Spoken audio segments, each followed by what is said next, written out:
The following podcast is recorded and produced by Emerge, a media creators co-op, in affiliation with the network at bicbp-radio.com.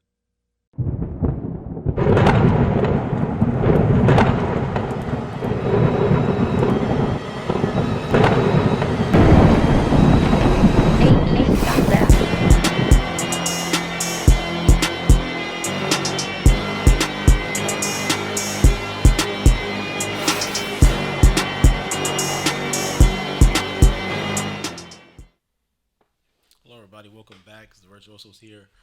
Jules Damon, Damien, as always. Real quick, thanks for all the support. As always want to get that out the way. If you guys can, like, comment, subscribe, because we got a lot in tune for you guys. Real quick, D23 is coming up. So I guess it was a perfect time with Agatha coming up as well. Her show and whatnot. Want to revisit Wandavision, which came out in 2021, as we just randomly figured out. Forgot that COVID really did stop just about everything in entertainment world. We really didn't have nothing really coming out for anything, any streaming services. It was a tough time, a lot of good rewatches, but for the most part, we didn't get anything on Disney Plus for almost a year and a half. But D23 did announce 5 years ago that we were going to be getting Disney Plus, and it was crazy to think that 5 years ago we've been through 12, maybe 13 MCU projects / shows. Yeah, because it would have been everything after Endgame. So yeah, Spider-Man, all the TV shows, and etc. Probably about 13. We got a bunch. We got a bunch of stuff. They were spamming a lot of things out, for good or bad, and they didn't even start until 2021. So that's kind of crazy to even think about. But for you, Damon, how do you remember the hype of us getting the announcement of it was WandaVision, Falcon and Winter Soldier, and then Loki? I remember the hype being great, especially considering after where we was after Endgame, the 2020 not having nothing. I think WandaVision was supposed to come out in 2020. Yeah, it was January 2020. Yeah. So I remember the hype for it being well, especially the Captain America series. But I think we wanted to see more of Vision and Wanda after the events of Endgame, and especially Infinity War 2. So I definitely remember the excitement being high. My excitement was definitely high for this show as well. But we'll talk about, I guess, how we felt. Feel about at least the couple first episodes. Obviously, say more about it, man. It was a show. With episodes. For you, Damien, how'd you feel about obviously the announcement of Disney Plus at the time? 2019. We felt like we were on a really good path. Obviously, coming off Endgame. I think even Black Widow was before this. It was if not Spider-Man Far From Home, or would have been how far this was back. Yeah, they had such a good run with this. So obviously, having Infinity War come out in 2018, that was a big thing, and then Endgame had all that hype building up for the whole year following. So once you drop something like Endgame, where that's the culmination of everything you've worked on up to that point, it is hard to not have a hype train going. Yeah. But obviously with that comes the faults of having the high expectations. You can't seriously hope to keep putting out Endgame level stuff. Yeah. Every single time. So obviously the hype was there. It was a different thing for them, getting TV shows. Marvel has been in TV for a while, but this is obviously going to be something dedicated just to their cinematic universe. So that was a lot cooler of an idea for everybody.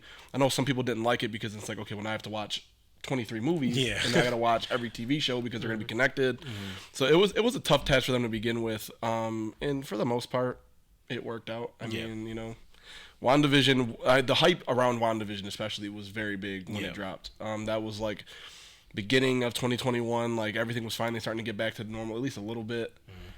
TikTok was getting huge at that time, and you could find all the clips from WandaVision as it came out each week. So I don't know. I look back at WandaVision fondly. I've never rewatched it. Yeah, I failed to rewatch it. I tried to, and then I stopped. I never made an attempt. It was just something I watched it once it came out, and then got ready for Falcon and the Winter Soldier right after. So you consider it so fast. Yeah. You consider it a success because of the stats it did, or the quality that.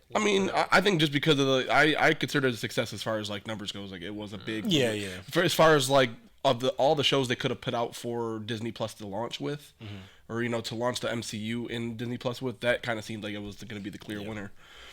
Especially coming off of Wanda had such a big role in Infinity War and in Endgame. It was clear that they wanted her to be a focal point. And I mean, WandaVision was just such a cool idea, using the sitcoms at least the first couple episodes, using the different sitcoms in different eras.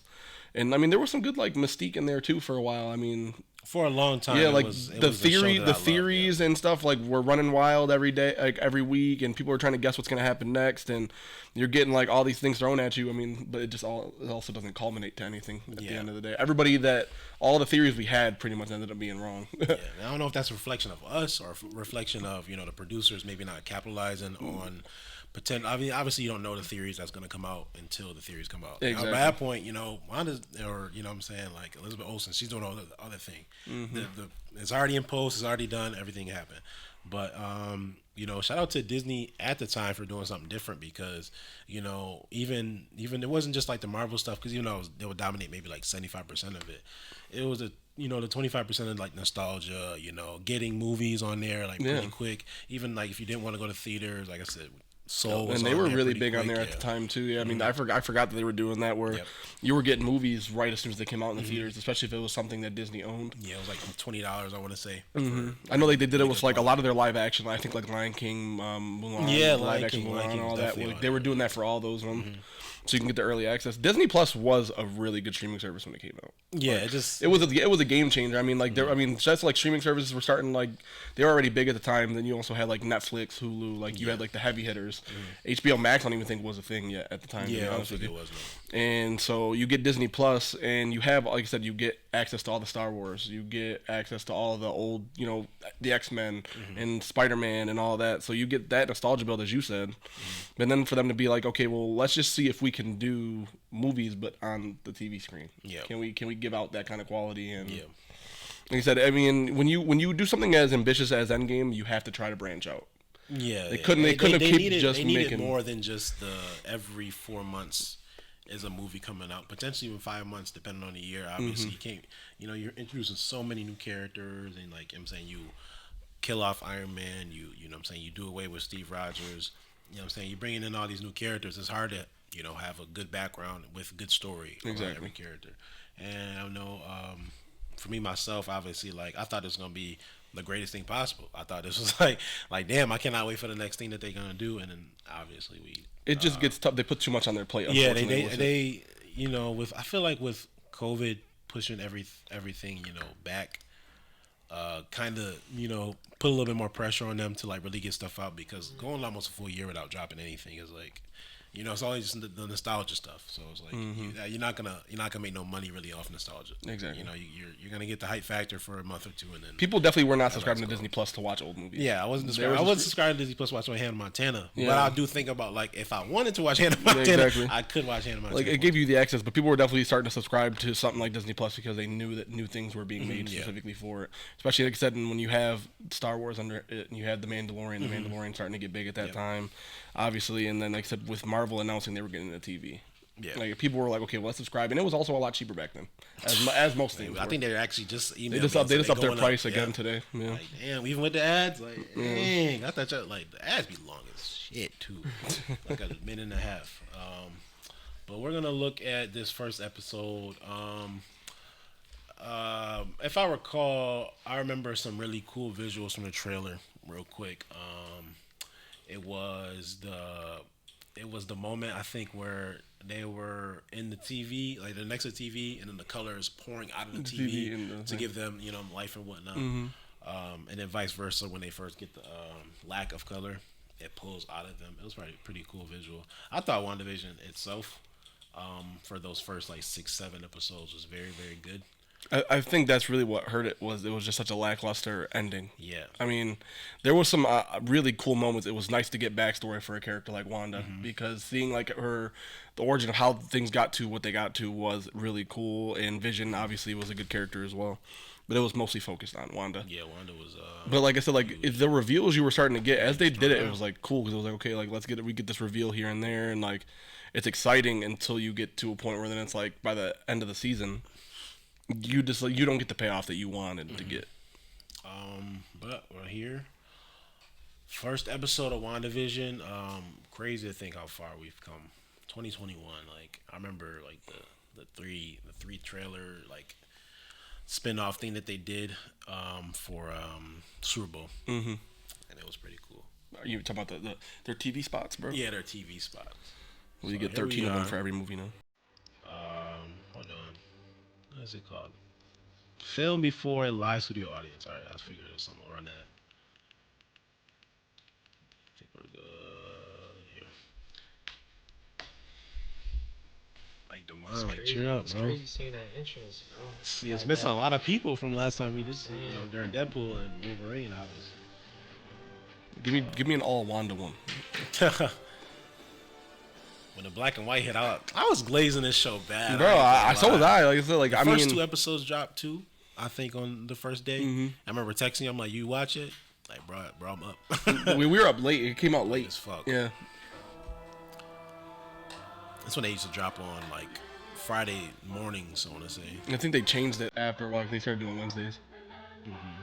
It is kind of funny looking back at something like this because like everybody had to have been confused because Vision was dead. That's what everybody did. It was like kind of on like the whole dynamic. I'm even more confused because he's probably still dead. I thought he was alive. I thought it was a white version of him. I guess not.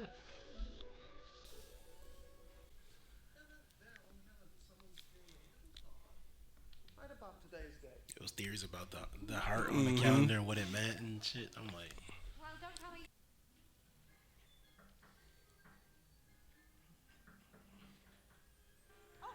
there she is. I'm Agnes, your neighbor to the right. My right, not yours.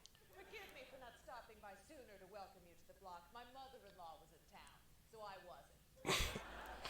So, what's your name? Where are you from? Most importantly, how's your bridge game, hon? I feel like she does something weird just in this first episode, if I'm not mistaken. The whole plant itself, I'm pretty sure was the weird thing we're talking about. I feel like there's something that gives her away pretty early on. That she's not normal. The only way Ralph would remember our anniversary is if there Oh Lord, the Ralphs. I forgot that was like her fake. That's Mephisto, bro. Her fake, yeah. special night. Vision. Yes.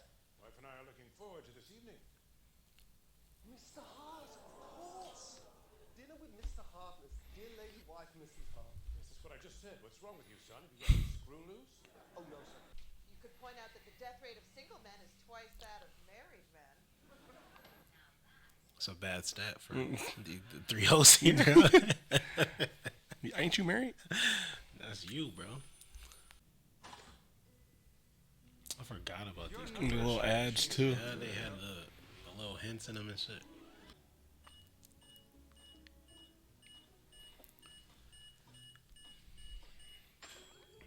The all-new Toastmate 2000. Isn't that supposed to be like the bomb that fell in her apartment? That Yeah, never goes by off? the toasters by Stark Industries. Yeah. So perfect, like little. Forget the past, this is your future. Okay. The man from there is my boss, Mr. Hart. And his dear lady wife, Mrs. Hart. The Hart on the calendar was an abbreviation. A horrible abbreviation. The most confusing abbreviation possible. I might have a better idea. If you don't eat, why are you going to dinner with people? Like, I'm gonna feed you, but sit there and watch me. Like, what's going on? Type shit he did too. Like, come on, bro.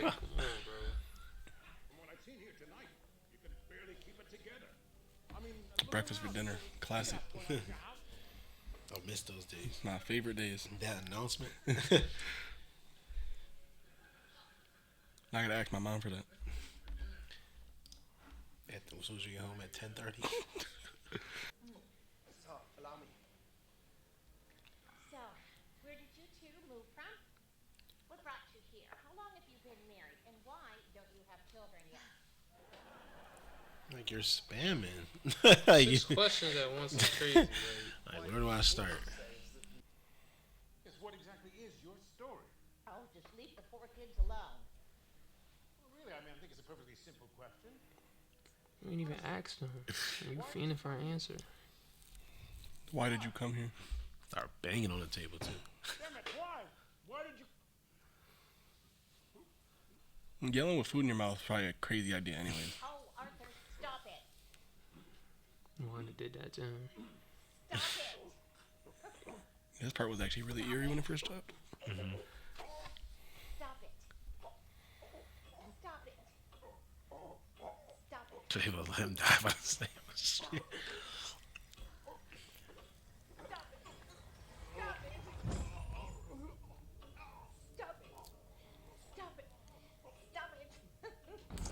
My trinket you just crushed. I'm glad you got me, you know what I'm saying, better, but I can't talk no more. Put your hand in my trachea. Fondling me. What you doing?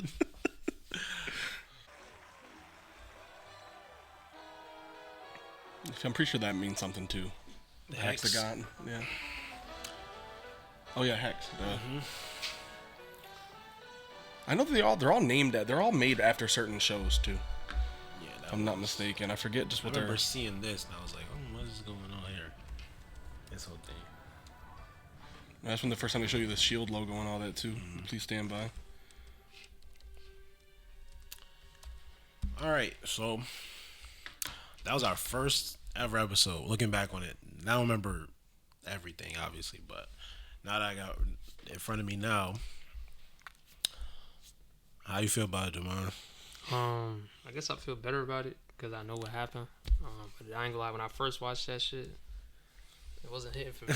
I ain't gonna lie. But now that like I'm seeing the hints of like the characters progressing throughout the story, it's definitely a better watch than expected. So now I think about it, like I don't even think I talked to you at this time. I ain't no boys. Yeah, we was Facebook rivals over Cam Newton. Over Cam Newton that you was being weird about. Yeah, I think where he at now in life compared to where he was. How hard you was going, I think like I gotta prioritize shit differently. For you, Damien, how you remember that episode beforehand and now? It's looking back at it, like I remember watching it, and I don't think I would have ever expected the show to go the way it did. Yeah, exactly, right. That really does nothing, like to set up anything. It just shows them. Nope. I mean, like there's no setup. Even I mean, like the most setup you get is the end credit. Yeah. Where they zoom out and you see that people are watching this happen. You know what I'm saying? I mean, I do remember how eerie that scene was originally, the choking scene and all that. It's kind of cool to see that pay off. You realize once you realize that Wanda is actually causing all this, and it's not some like random thing. Yep.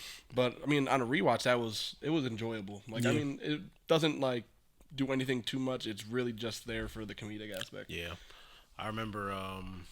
Obviously, like I didn't remember the Ralph stuff, but I do remember like Agatha being the first neighbor, and I'm trying to get the dinner together. But I didn't even remember her showing up that early. I didn't. Know I remember because I remember I was like, okay, like all right, they. I thought it took a couple episodes to get her. I was thinking, all right, they spending some money. That's all I can think of. Like they started spending some damn money. And this is around that time too, where like the MCU. I mean, they already had big names, but like then they were really on a war path of like any big name actor that wants to be in the MCU. Let's get them in here. Yep. So that's our first like era like of TV, I guess. Really. Yeah. For it would have been their first run of shows because I mean, cause that would have been Loki. What if? So we got Falcon. our first. Yeah, we really got our first era of TV, and it's ironic we start in the first era of TV with this. Episode and whatnot. The black and white does hit different. I wish it obviously like the colors and like the theme goes throughout the show. I don't think we get color until like episode 3, right? Yeah, I'm pretty sure that's like we get color. The end of episode 2. That's at the end of the episode. Is this episode actually coming up? Yeah, because I know episode 3 is like the 70s inspired one. So like, I just looked up because I want to know what shows were inspiring this. So I guess apparently the first episode is inspired by the Dick Van Dyke Show. Yeah, Dick Van Dyke. I do remember. I've never personally watched it, but I mean, I could definitely see the styles from the pictures I'm looking at. It's very much set up like that. I know for a fact that the episode 3 was like Bewitched was like the big inspiration. They even had Dick Van Dyke on set as a consultant. Oh, really? And then he told them how they used to do all the special effects and stuff back in the day. So they literally like, it was pretty cool because they actually contacted like set designers from the day and how to design the set and how to do stuff. And it's obviously very inspired by the Dick Van Dyke Show, but also specifically a lot of the special effects are. None of that CGI. They used old school, like 1950s style special effects like they used on Bewitched and stuff. They didn't do CGI yet. They did it the way they did it. I like the way it looked, though, to be honest. Like, I think it's like fun. Like, it's just different to see a show like that now, especially like with like the modern cameras and how good it looks. Odds of us seeing a show like this now is you never see something like that again. So like seeing like her, like even though she's using her magic, how everything's moving and all that, it's just very like visually appealing. Yeah. But that wraps up episode 1. We got episode 2, Don't Touch That Dial, coming up next. So thank you guys for joining us, and we'll see you on the next one.